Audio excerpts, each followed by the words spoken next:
Port Charles descends into chaos as a wedding becomes a crime scene, a child is left clinging to life, and a woman flees into the night.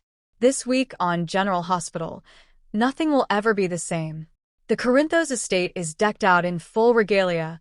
Strings of white lilies sway gently in the breeze, golden drapes flutter under the warm Port Charles sun, and guests bustle with anticipation. Today is supposed to be a celebration. Drew Kane is about to marry the woman he claims to love, Willow Tate. But beneath the lace and linen, secrets simmer. Willow has been distant. Since her brush with death and learning the truth about her biological mother Nina Reeves, she's been keeping her cards close. Drew, on the other hand, has become obsessed with control over Yelku, over Nina's fate, and most tragically, over Willow herself. What neither of them knows is that this wedding will erupt in blood. Scout Kane, Drew's daughter with Sam, isn't a child anymore. At 15, she sees what most others are blind to. She knows her father isn't the man he pretends to be.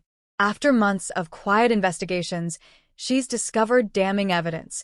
Drew has been lying not just to Willow, but to everyone. She sneaks into the estate study during the rehearsal dinner, rifling through a drawer until she finds the flash drive she hid earlier, the one containing audio of Drew making a secret deal with Cyrus Renaud. Scout's hands tremble as she slides it into her pocket. Just as she turns, Willow enters. Their eyes lock. Scout hesitates, then says, "You can't marry him. He's not who you think." But Willow, exhausted and traumatized from recent losses, just shakes her head. "You're just like your mother, always trying to sabotage people. Leave me alone, Scout." Those would be the last words they share before tragedy strikes. Guests start to take their seats. Michael Corinthos is pacing nervously, visibly uncomfortable. He knows Willow hasn't been herself, but he never expected her to go through with this wedding. Carly, sitting beside Jocelyn, glances around. Something feels off. Drew is too calm. Behind the scenes, Maxie, the wedding planner, frets about missing decorations. But that's the least of her worries. As the soft strains of piano music begin and Willow is escorted down the aisle by Wiley, her steps falter.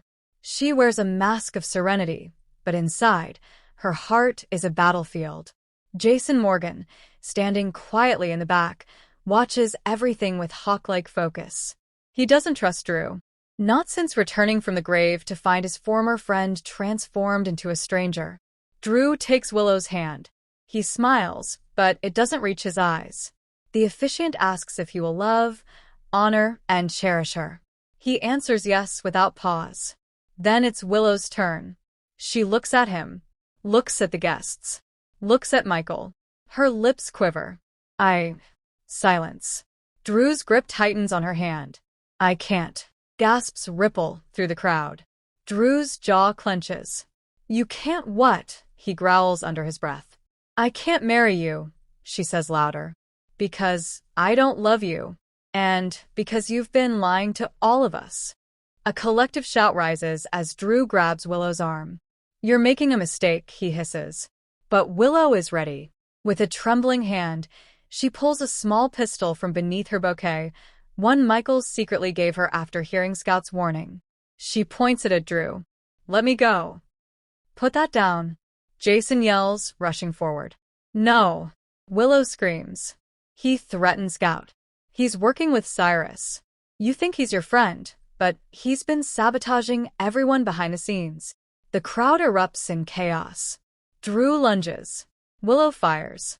The shot echoes like a thunderclap through the estate grounds. For a second, time stands still. Then a scream cuts through the air, high, raw, and agonized. Scout collapses. She hadn't meant to be near the altar. But when she saw her father grab Willow, she ran to stop it. The bullet that was meant for Drew struck Scout squarely in the abdomen. Willow falls to her knees. "No." "No, no, no." Blood seeps into the white carpet as Scout's eyes flutter closed. Sam rushes through the crowd, having heard the scream from the driveway. Her daughter lies dying in front of her. "Call 911. Now," she cries, clutching Scout to her chest. Jason pushes past the chaos and drops beside them. "Stay with us, baby," he whispers. "Come on." Amid the chaos, Willow stumbles back, her white gown soaked in blood that isn't hers. Carly grabs her arm, but Willow jerks away. I didn't mean to, I can't. And then she runs. She bolts past stunned guests, past Jocelyn's outstretched hand, past Michael's cry for her to stop. Her heels snap and she throws them off. The train of her gown catches on the thorned hedge, tearing as she disappears into the woods behind the estate. By the time anyone realizes she's truly gone, she's vanished. Hours pass. Scout is rushed into emergency surgery. Jason refuses to leave the hospital. Sam blames Willow, but doesn't deny the fact Drew had been acting suspiciously. Michael, guilt-stricken, confesses he knew something was off but didn't act. Carly is torn between protecting her son and uncovering the truth about Drew. And Drew? He's already vanished. When police arrive to arrest him on attempted assault and connections to Cyrus Renault, he's gone. His phone, wallet, and car remain untouched. Anna Devane immediately suspects he had help, someone in the WSB or a rogue ally from his time in prison overseas. Was Drew ever really Drew, or was someone else controlling the man Port Charles thought they knew? Scout's surgery ends with a critical prognosis. She's alive for now, but may never walk again. Jason stands at her bedside, rage boiling in his chest. Sam enters and, for the first time in years, doesn't look at him with anger. Only shared pain. You have to find her, she whispers, before she does something worse. Jason nods. I will. But as he prepares to leave, an envelope arrives. Inside is a letter in Willow's handwriting. It reads, I didn't mean to hurt her. I thought I was doing the right thing. I can't face what I've done. I'm going somewhere I can't hurt anyone again. Don't look for me.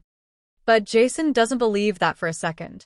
While the town reels, Ava Jerome receives a visitor at Gallery Jerome, a courier bearing a painting. On the back is a small card with only 2 words, The Bride. Ava flips the painting around. It's Willow, standing alone in a graveyard, holding a gun, her face turned toward the moonlight. She's barefoot and smiling. It's chilling. Ava knows instantly that the painting came from Nicholas, or someone working for him. But more importantly, someone knows where Willow is. With Anna, Jason, and even Sunny reluctantly aligned, the search for Drew and Willow begins. Theories swirl. Some say Willow fled to her old cult connections, maybe seeking redemption or punishment. Others believe Drew took her, that the whole thing was a setup. A warrant is issued for Drew Kane's arrest. Another for Willow's detainment for unlawful discharge of a weapon and attempted murder. Wiley is taken into temporary custody by Michael, but the boy is shaken. Mommy ran away because she's scared, he tells Carly. She thinks she's bad. Carly swears to find her and bring her back. You're not bad, she whispers to Willow's picture. You just broke. In a shocking twist, someone claiming to be Harmony Miller, Willow's dead adoptive mother, is spotted in a small town near Niagara Falls. Locals say she's staying at a church-run halfway house, preaching about second chances and carrying an old rosary. Jason and Anna investigate. When they arrive, she's gone, but a note is left behind. Forgive the daughter for the sins of the father. Is Harmony alive? A hallucination? Or something far more sinister? More urgently, is Willow with her? Back at GH, Scout regains consciousness. Barely whispering, she tells Sam and Jason, Dad isn't Dad. He said, Phase 2 begins at midnight. Phase 2? What the hell is Drew planning? Jordan and Anna race against the clock. Port Charles could be facing an unprecedented attack, one designed not just to tear apart families, but the entire infrastructure of the town. And somewhere, deep in an abandoned WSB compound in the Adirondacks, Drew Kane, or whoever he truly is, smiles as a monitor flashes. Willow status: unstable. Operation: bridegroom initiated.